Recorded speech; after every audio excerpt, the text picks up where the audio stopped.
ल यहाँ हेर त बाबु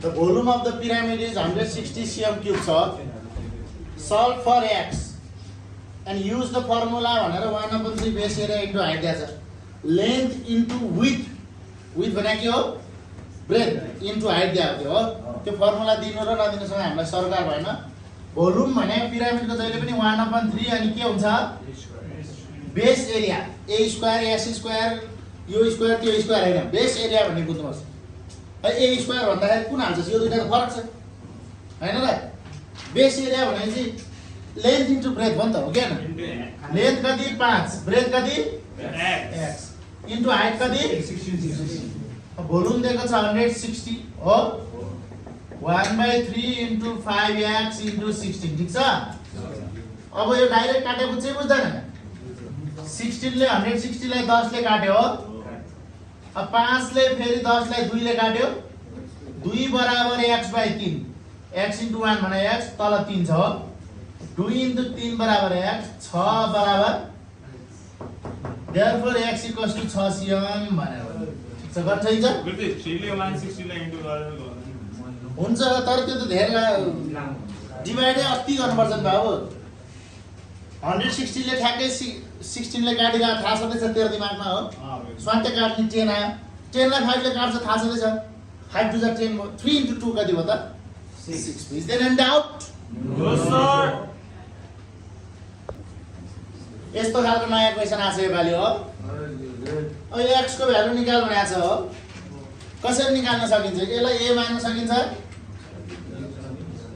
यसलाई b मान्न सकिन्छ यो a र 129 त स्ट्रेट लाइनमा बनेको छ अब तैले फेरि यो x 129 भनेर अल्टरनेट भन्ला त्यो हुँदैन नि बुझ्यौ दुईटा प्यारलल लाइन हुनुपर्छ त्यो पनि यताको मात्रै अल्टरनेट जेसन ठीक छ नि अब a + 129 भने कति हो त 180 हो किन स्ट्रेट लाइन 180 - 129 गर कति आयो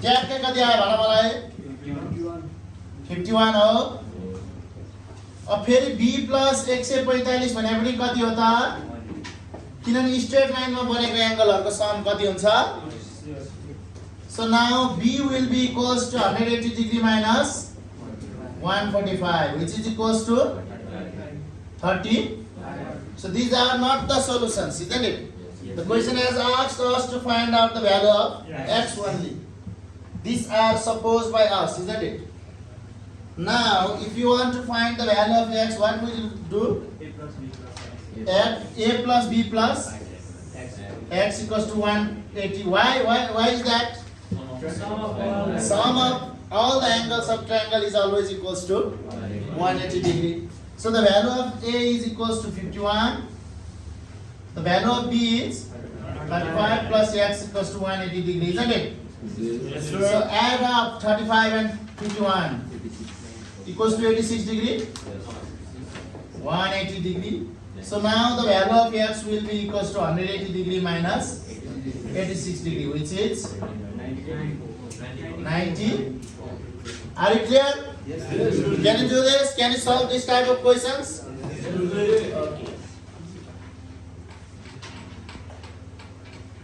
okay is there any ल तिमीहरुलाई मैले के मात्रै गरेर आछु त भन्दाखेरि उता नयाँ आएको तरिकाको क्वेशनहरु मात्रै त्यो तिमीहरुले वर्षैभरि गरेकोहरु गर्नुपर्छ त उता यो पालि नयाँ सोधेहरु मात्रै गर्ने हामी गर्नु पर्यो के बुझ्यौ जस्तै यो रेशियो निकाल्ने वाला चाहिँ अब पर्सेन्टको यति % ब्याज भएको भन्ने वालाहरु यिनीहरु त सधैँ तिमीहरुले वर्षभरि गरेको पर्यो त यो चाहिँ अब त्यति गाह्रो त छैन तर फर्स्ट टाइम सोधे हो त्यही भएर गरौ है अब हेर यहाँ x बराबर 5 छ भने y निकाल भनेको छ 3x + 5y = 60 भयो x भने 3 * 5 भयो 15 भयो भने 5y = 60 minus 45 equals to 45 degree and then y equals to 45 degree divided by 8 is not degree 5 9s are so the value of y is 9 This is your answer. Wow. ल which gives more average? Average भने के हो? तिमीहरूले mean median अनि त्यहाँबाट मोड हैन range यिनीहरू त निकालि नै रहेको। यो चाहिँ कसरी नयाँ भयो त सर? तपाईले नयाँ नयाँ मात्रै गर्ने भने हैन भन्लास्। दुईटाको मिन निकाल्नु पर्ने अनि कुन चाहिँ धेरै छ हेर्नु पर्ने छ के। यसलाई नयाँ त मान्नु पर्यो नि। हामीले त एउटाको मिन निकाल्दियो। अनि कोकको पहिला निकाल्नु। कोकको मिन निकाल्ने नि सबै जोड्दा कति हुन्छ? यो सबै प्लस गर्ने हो। के गर्ने हो? कति आयो जोड्दाखेरि? समेसन x बाइ n हैन कोकको भए पनि फ्यान्टाको भए पनि समेसन x भनेको यो सबै जोड्दा कति आउँछ?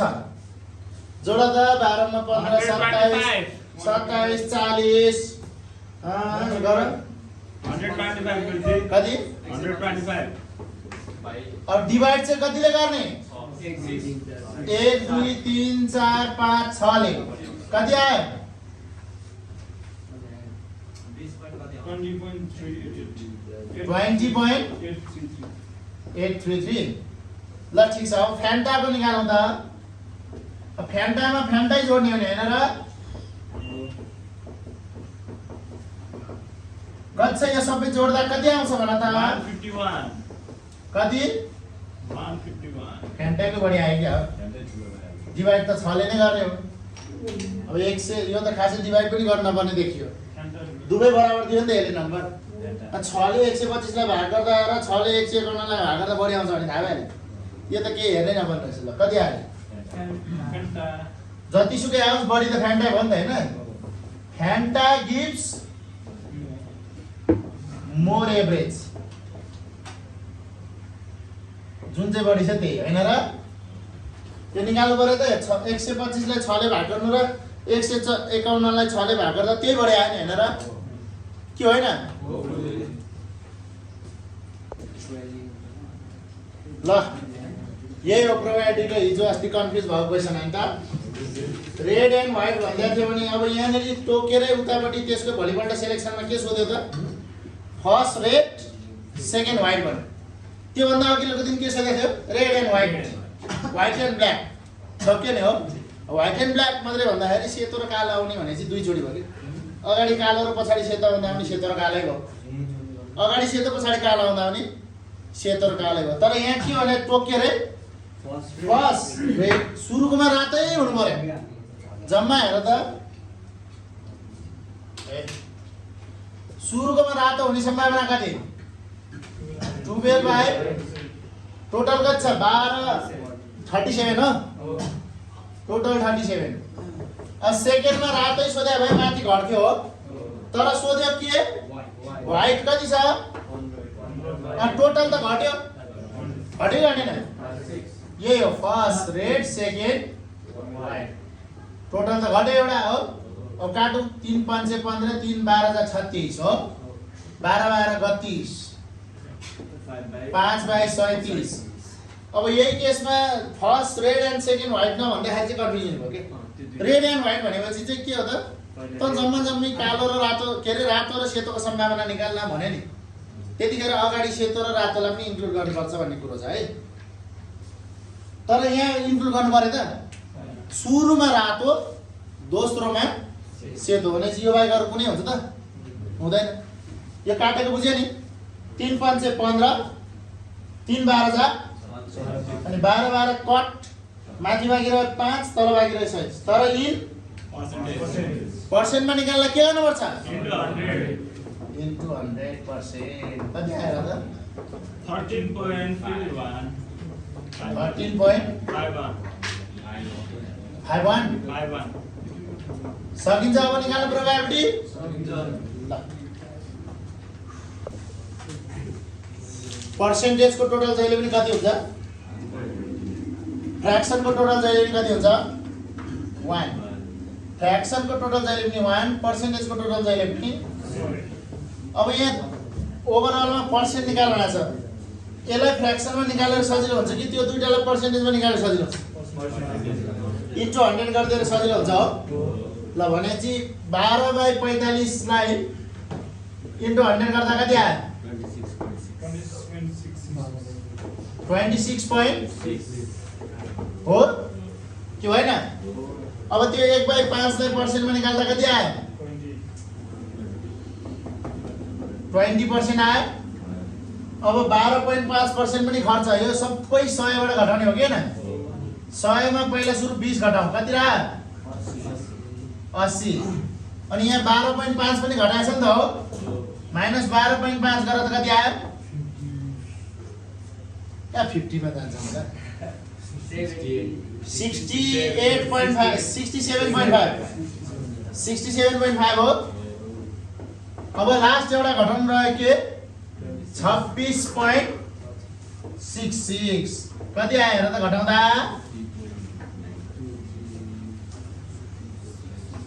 घटाउँदा यो घटाउनु सिकाउनु पर्छ ल। यहाँ हेर सिकाउँछु म। 26.66 हो। यहाँ केही छैन भने के आयो? यहाँबाट 1 जाँदा 10 मा 6 घटाउँदा, यहाँबाट 1 जाँदा 5 मा 1 गएपछि 4 बाँकी रह्यो, 14 मा 6 घटाउँदा, 6 मा 6 घटाउँदा 6 मा 2 घटाउँदा। अब पर्सेन्टेज यसको बचत यति रहेछ हो। टोटल कति बचाउँदो रहेछ महिनामा? 40 ठिक छ, गर्न चाहिन्छ ल।